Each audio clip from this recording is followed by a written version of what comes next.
Hello YouTube, this is Skin Apocalypse, and today I'm going to just give you a little update on the Samsung Q70T situation. First, I had the Pixel. Boom, there it is. And then I got the replacement. Boom, there it is. And I was going to do a comparison on the LG B8 OLED, which you see in front of you, and the Samsung Q70T 65 inch. And I guess during shipping, they wasn't too nice to it. And so, boom, there it is. Yeah, it's cracked like bad, and you could tell it was done during shipping because there's a spot in the box where it was cracked. The styrofoam on the inside was cracked in half, and and there was no fingerprints on the screen, so you could tell that that it was done during shipping because nobody has had it out of the box. And it isn't like that it's something that's easy to do, because the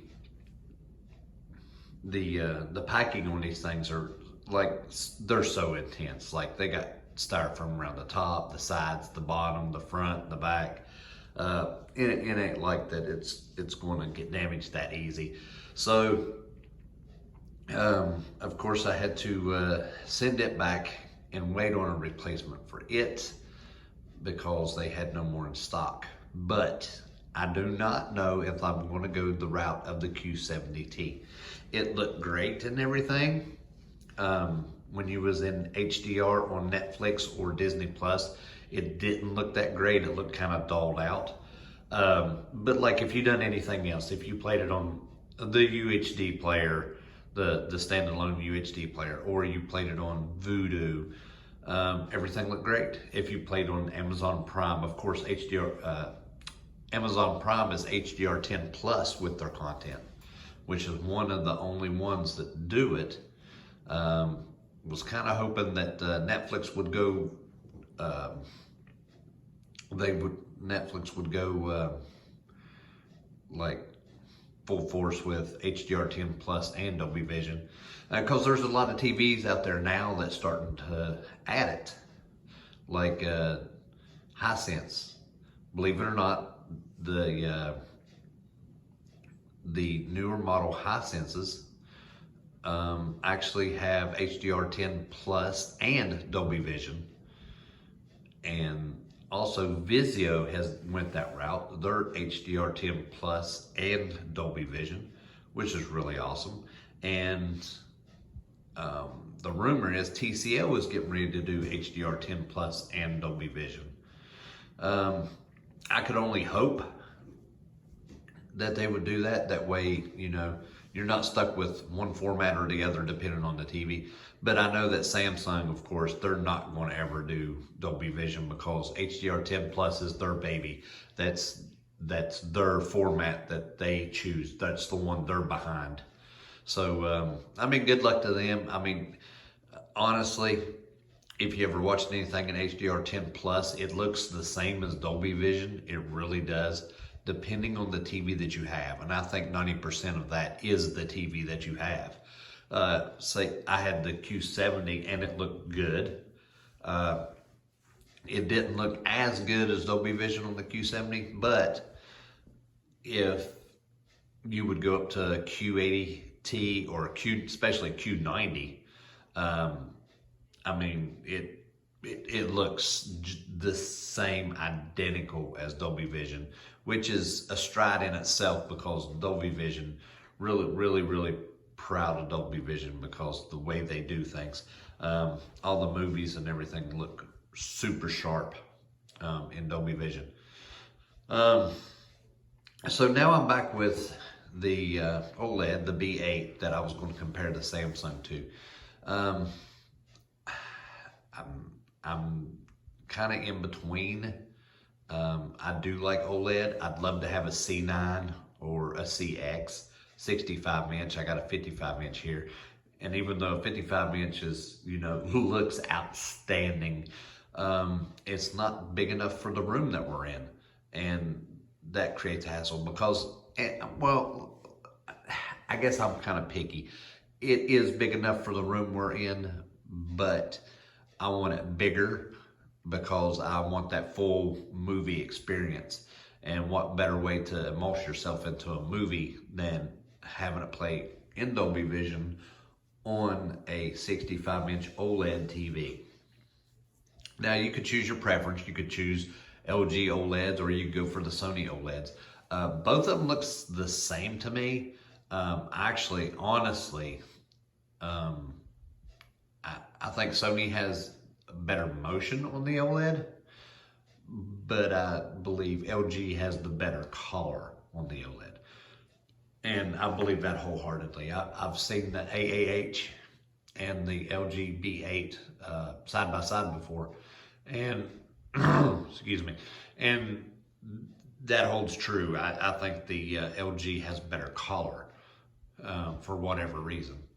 Now, if Samsung would ever put out an OLED, they would have outstanding color because that's what they're known for, is their color.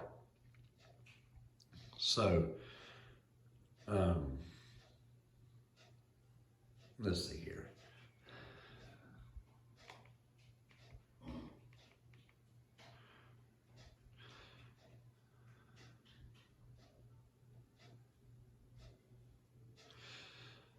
So, if y'all, excuse me, if y'all haven't watched this show called Dark, and you like Stranger Things, this is really, really good. Just want you to know. It's in Dutch, I believe.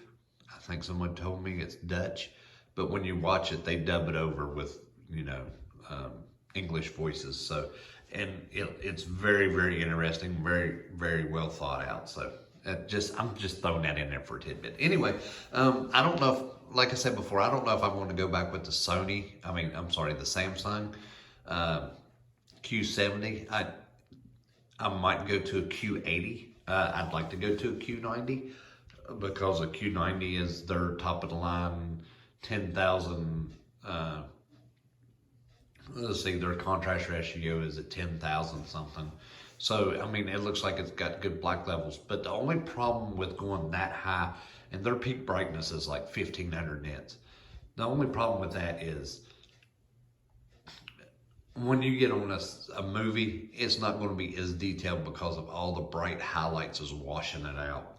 That's why people like OLEDs, because you get to see that detail. Also, the Q80, they said that's really good for watching movies because it's bright enough to bring out the peak highlights in HDR, but it's not so bright that it's got blooming everywhere. And that's what everybody worries about, is blooming. If I don't go with the Samsung Q80 or Q90, I'm thinking of going with either a 950H Sony or a 900H Sony.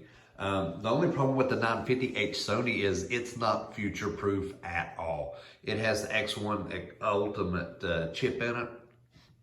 The picture looks great, the color gamut looks great, and everything, except it is not future-proof. It does not have VRR, variable refresh rate for gaming. It does not have the HDMI 2.1. Why they did not include that? Because the 950H sits right below the Master Series and the OLEDs. And don't understand why that they didn't include it. That just seems kind of, stupid. The 900H coming out, it's not going to have the X1 Ultimate chip. It's going to have actually the chip that's in like the 900F, which was a great looking TV.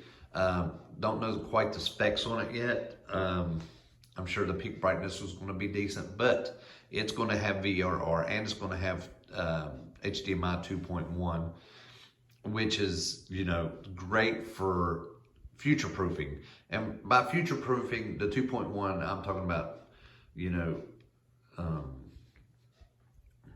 gaming, because the PS5, which was just announced right here with the Xbox Series X, both of them take advantage of the 2.1 4K at 120 frames per second, and that's the only way you could get it is the HDMI 2.1.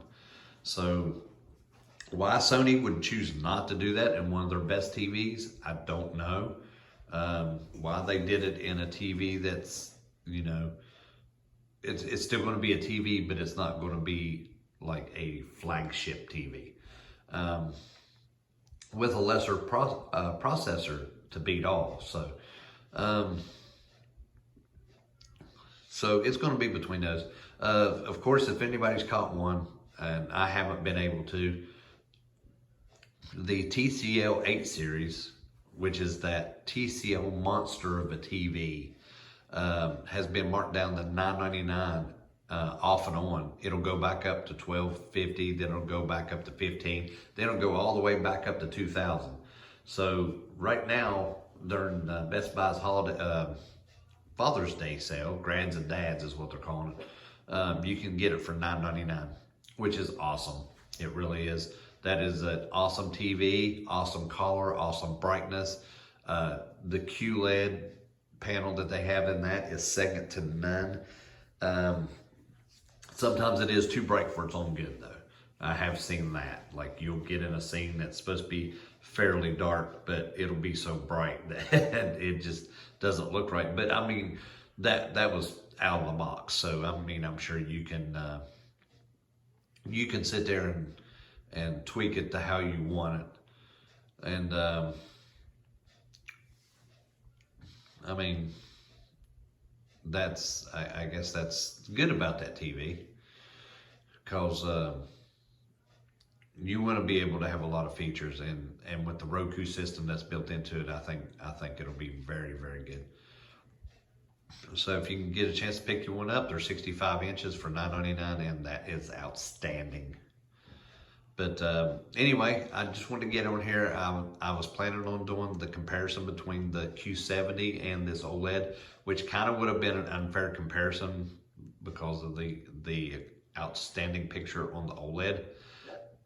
But there was a great picture it was a brighter picture, but it was a great picture on the Q70 also. And I'm not going to knock it, because sometimes you want bright and vibrant, and sometimes you want dark and detailed.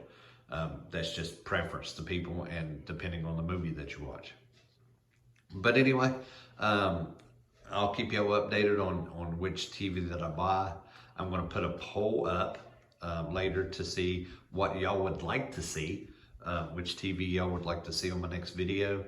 So I apologize for not being able to do a comparison this week. Like I said, I mean, it just wasn't going to go that way, I guess. So anyway, this is Ken Apocalypse. Hit that like and subscribe button, and I'll have more for you next time.